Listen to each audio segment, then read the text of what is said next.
What's up, everybody? Today I'm really excited to be reviewing Money Master the Game by Tony Robbins.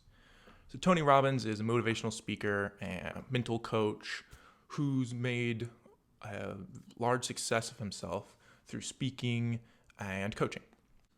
So with this book, Tony Robbins switches the focus from the mental side of being successful to the actual financial side of making money.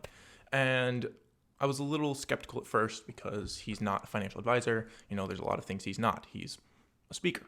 But when you actually look at the way he did the book, he interviewed the top 50 guys on Wall Street. I believe it was 50. People like Ray Dalio. He spoke to Warren Buffett, although he didn't really interview Warren Buffett. The guy who made Vanguard, Schwab, a few of the absolute top tier people on Wall Street to get their opinions on how, the money game worked. And so with this, he actually brings a perspective that I feel is better than what you could get out of any individual. You could read these people's books, but this one gives a breadth of ideas and then synthesizes it down in a very applicable 7 steps. The idea is the 7 steps to financial freedom. And step 1 is called Welcome to the Jungle. It's just the idea of, we're getting into it and you have to just choose a percentage of your money, absolutely minimum of 10%, that you're going to automatically save every single, out of every single paycheck, every single month, and continue that. I'm going to save 10% now, 10% in the future. And then he also talks about this cool idea of, when you get a raise, automatically allocate 50% of that raise to your savings because you're not taking any kind of lifestyle hit. You can still add 50% to your lifestyle. So if you get a $10,000 raise, you'll automatically start saving an extra $5,000 a year, and that's a very effective way to save more. Then the second step is called Become an Insider, Learn the Rules. And this talks about index funds and mutual funds. So when you're investing in the stock market, you can either have a mutual fund where someone is managing your money for you, or you can have an index fund which just follows what the S&P 500, for example, is doing. So the S&P 500 is a collection of the top 500 companies, and so it's just an average of how all those stocks are doing. So if a company starts doing poorly, it actually drops off that index and is no longer represented in your fund. So you can pay $100, have a little tiny bit of all these stocks, and then generally over time, for example, the S&P 500, which is the most popular index, has gone up at 7 to 8% continually year after year after year. The mutual funds have a lot of disadvantages. So although you do have someone managing your money and trying to pick and buy stocks, 96% of these guys don't do as well as the S&P 500. Occasionally, every once in a while, some guy will hit it out of the park, pick the right stocks, and make a lot of money. And then there are very few people, such as Ray Dalio, for example, who are really, really good. But for the most part, 96% of money managers, the guys who run these mutual funds, are basically wasting your money because they're taking your money, they're investing it, and they're doing worse than if you would just invest in an index fund. The other bigger thing is that mutual fund managers charge really high fees. Generally, the fee on a mutual account is about 3%, which doesn't sound like a lot until you realize that if you put $100 in, you get a 7% gain. They're going to take 3% of that gain. So you really only got a 4% gain. And if you put that into a compound interest calculator over time, that can actually turn into hundreds and hundreds of thousands of dollars that these mutual fund managers are taking from you. And he gives a few really stark examples in the book of someone who's in an index fund versus someone who's in a money managed fund. And the index fund almost always does better because the index funds will have fees of like 0.05% and just much, much lower levels. And if you are interested in index fund, Vanguard is a not-for-profit company that offers really cheap, effective index funds. And the guy who set it up, he did it so that you could buy into the market, the average investor could buy into the market. So that's a really good way if you're interested in that. And then also in this section, he talks about IRAs, individual retirement accounts, and Roth IRAs, which are both ways to keep your money from being taxed as much. So usually, if you're investing in stocks, you get your income, you pay income tax, then you buy stocks. If those stocks go up, you pay capital gains tax, and then when you pull out, you actually will pay income tax again, I believe. But with the individual retirement accounts and the Roth individual retirement accounts, you'll get tax breaks on some of those areas up to a certain amount, depending on how much you earn. I'm not going to dive into all of that, but that's something you can research yourself.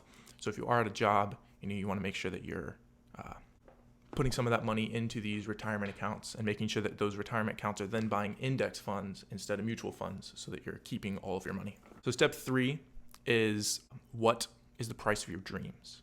And in this section, he details how you can achieve these really, really lofty dreams on not that much income per year. So he gives the example of this guy who thinks he needs to be a billionaire. All right, he said, how much money do you need? The guy says, $1 billion. And then he asked the guy, well, what do you actually want? The guy's like, I want a jet, I want an island, I want all this stuff. And Tony Robbins kind of breaks it down and is like, well, if you rent a jet, it'll cost this much if you do this, and broke it down to the point where the guy only needed to make about $80,000 a year from here on out to be able to retire with, what he thought would be a billionaire lifestyle. And he just kind of uses a chapter that your dreams probably don't cost as much as you think, so you can dream as big as you want and still succeed. And then there's 5 levels in these dreams. So the first one is financial security. So basically imagine if you had an account that was paying you out an interest amount that paid for your food, your mortgage, your insurance, and your transportation. So that's financial security. Then vitality is a little bit better. Independence, it's actually paying for all your expenses. So you could technically quit and you would maintain your lifestyle the way it is. Financial freedom is financial independence plus 3 big items that you would like. So maybe it's a dream house, a dream car, giving money to charity. And then finally, absolute financial freedom is the last step that he describes. And that is just, anything you can imagine that you would want, you'd be able to afford that without working. What this chapter has done is to point out that it's not as, indescribably far away as you may think. And then he points out that as you're moving towards this, what you really need to do is earn more money, spend less money, and invest the difference. So there just needs to be, this is what you're earning, this is what you're spending. You can make that gap bigger. You might be here, you might be here, but you just try to increase that gap and then invest that difference. And then when you go to retire, if you've done that correctly, you'll be in a position where you don't have to worry about money. Section 4, your most important decision. This is about asset allocation. So this is talking about, all right, you're saving this money. Now, where are you going to invest it? How much are you going to invest in each area? So your first decision is how much are you going to invest in a safety bucket? Basically, bucket is the term he uses. This is no chance of being lost. So this is things you're investing in, guaranteed funds. So really low risk bonds issued by probably the U.S. government. Your house, for example, you could put in here because you can build equity in your house, but obviously you're not risking your house. Certain annuity funds can also go in here if they're guaranteed money based on the insurance company. So these things are guaranteed. They're always guaranteed by someone, and you have to look at who that guarantor is to decide if it's a good investment. And then you have your risk bucket, which is stocks, gold, real estate, anything that's more risky, but with a higher upside. And so you decide, if you're 60 years old, you have $1 million, you say, I really don't need more than $1 million to retire. Well, then you're probably going to put 90% in securities. And if you can get a little bit of growth, that's good. But if not, you're not worried about it. But if you're 20 years old and you have a couple $100 in the bank account, you're going to want to put a larger percentage in a higher risk, higher return type of scenario. One of the things that I found that was really interesting from this section is the really rich people, Ray Dalio, for example, put a lot more in bonds than you would expect. So Ray Dalio only had 30% of his asset allocation was in stocks, the S&P 500, for example. Then he had 15% in commodities and gold, so 7.5% each. And the rest was all in U.S. Treasury bonds. U.S. Treasury bonds. So I was kind of surprised by that because the conventional knowledge that I've heard is more stocks, less bonds. Bonds are boring.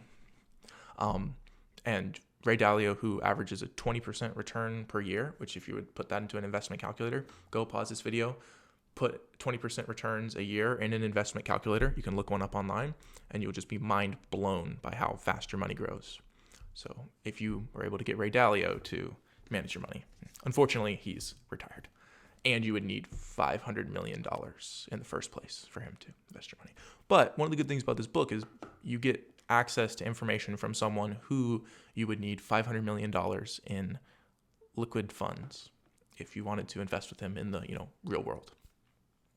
So then step 5 is upside without the downside, a lifetime income plan. Well, this is actually the section that dives more about Ray Dalio's actual asset allocation. And then it talks a little bit about annuities and life insurance retirement plans, which were things that are pretty new to me now. I've always known about stocks and stuff. I have a boss who is really well off, and so I was given the great opportunity to learn a lot about stocks and mostly stocks from him and investing and saving. But I learned more about annuities and these life insurance retirement plans with this. And basically an annuity is a situation where you're paying in money over your lifetime, and then they guarantee you a certain amount of money from a certain age until you die. That's very basic. So let's say I pay $100 a month, and then when I turn 65, they pay me $1,000 a month until I die. And so if I live to be 100, it's great. If I die at 67, it's better for the company. And so that's how those life insurance companies are the ones who actually issue them. That's how they make money as well, is when you average it out, they're able to make money, and they're also investing your money on the backside with some really, really great investors.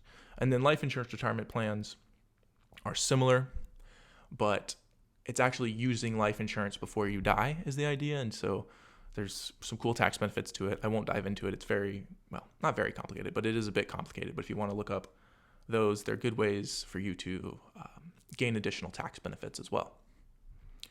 Then step 6 is the Billionaire's playbook, which talks about Warren Buffett's 2 rules of investing, which is number 1, don't lose money. Rule number 2 is see rule 1. So the greatest investor ever, Warren Buffett, focuses on not losing money and not losing money. The reason that Warren Buffett focuses so much on this is because if you think about it, if you have $100 and you lose 50%, so terrible year, you're down 50%, you're down $50. Well, then what percentage would you need to get back to your $100?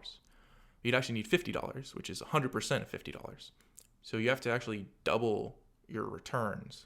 You have to double your gains to equal your losses. And it's a crazy idea until you think about it. It makes sense mathematically, but losses are much more dangerous than gains are good. So if you're rich, they generally looked for a 5-to-1 risk to reward scenario. So if you were picking stocks as a mutual fund manager or whatever, you're going to find a stock that has 5 times as much upside as it does downside before you're going to invest. And he gave some examples of this one guy who would always bought nickels because nickels are actually worth, if you melt them down, they're worth like 6 cents. And, it's illegal to melt them down, but you buy nickels, they're not going to go down in value. They're always worth at least 5 cents. But if we do change the standard on which nickels are made, so we change the material that nickels are made out of, those old nickels are going to go up in price to maybe even like $1 or more each. And so this guy would have made a ridiculous return on his money. Just an idea that you're always looking for. I could lose $100, but I could make $1,000, or I could make at least $500. And in that scenario, you can be wrong 80% of the time and break even. And then, of course, the other, Billionaire's playbook idea is to diversify, because if you have one area that goes down, you can't be destroyed in one year. But by diversifying across markets, internationally, you can diversify in real estate. You can get some real estate, some bonds, some stocks. If one of those areas goes down, you're protected. And so, diversification is the number one thing recommended by financially successful people. And rule number 7 is to take action. And in this section, he doesn't talk about money really. He just talks about what you can do with money. And the greatest thing for me from this section was he talks about what uses of money can actually bring happiness. Because you've all heard, money doesn't buy happiness. And that is actually not necessarily true. Money itself, of course, doesn't bring happiness. But when you use your money for experiences, so going on a trip with your family, for relationship building experiences, or just for fun experiences in yourself, that really does, it's a measurable increase in happiness. Secondly, when you invest in yourself with that money, so you invest in your own personal learning, that can be on the big side, college or something, but on a more specific level, that can just be buying a book and reading a book, or taking a public speaking course. When you do those things and you grow as a person, there's a measurable increase in happiness and a sense of well-being. Then, of course, when you use your money to buy time. So if you now have more money and you don't have to wake up and do activities that you don't want to do, like you could hire a maid, for example, or you could hire someone to cut the grass, you could hire someone to paint your house. And so when you're eliminating negative activities from your life, there is a measurable increase in happiness. And finally, most importantly, and most effective is helping others with your money. So when you donate your money to charity, or you give your money to people who are in need, or you donate your time and money via like a food bank or something, you have the largest increase in happiness. Like that is the most happiness you can buy per dollar on average when they did psychological tests about this. Giving is the most effective way to use your money if you want to be happy. So that's kind of how the book ends, is talking about how you can use your money to actually increase happiness, how you can use your money for good. And, it's good to see these really rich people, and you see them throughout the book, who are, they're still really good people. They're giving. I think that a lot of financially successful people get demonized in our culture because there are a lot of people who are not financially successful, and whether it's jealousy or, a lot of it is jealousy, but, there's a system that's not perfectly evenly divided. And so I think rich people get a lot of hate. And reading this book kind of shows, first of all, you need to be rich if you want to, help your family and be in a situation where you're not a financial burden on your children and your relatives. But secondly, that you can use money for absolutely wonderfully good things. And a lot of the billionaires, such as Warren Buffett and Bill Gates, they've signed this thing called the Giving Pledge, where they actually give 90% of their money to charity. And so, this is just my little spiel about how rich people are demonized when they should only be demonized if you're using that money for bad, or you have really, really hurt people in getting that money. I think that a lot of rich people are great people, and they, it just magnifies whoever you are as a person. And so when a good person gets rich, the world is a very good place for that.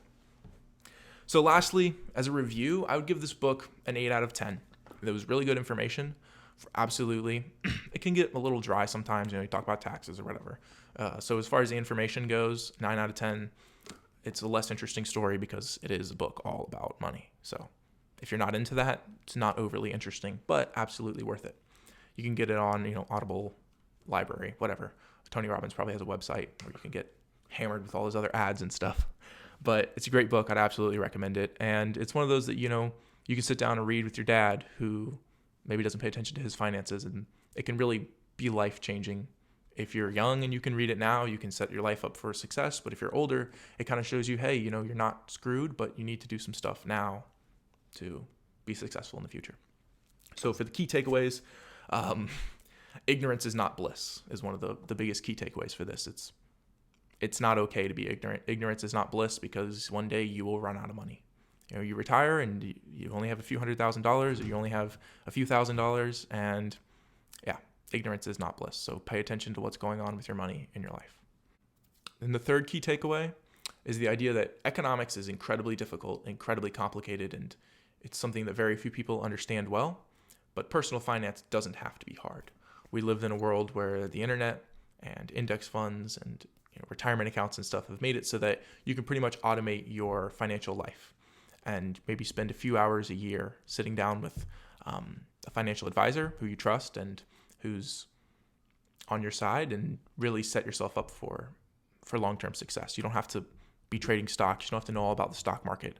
You can not understand 90% of what the people on Wall Street are saying and still retire very comfortably. And if you had a great job, retire very rich. So the economic system can be very, very confusing and very difficult at times, but the path to personal financial freedom doesn't have to be that way at all. Lastly, as I mentioned, money is a tool. It's not the end all be all, but it's a tool for happiness if you use it correctly, and it can make your life and the life of a lot of people around you much, much better.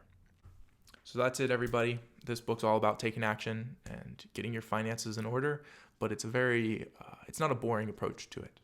So, as I always say, reading is knowledge. Knowledge is power. So reading, especially if it's this Tony Robbins book, is power. Thank you guys so much. Like, comment, subscribe, do all the YouTuber stuff. Thanks.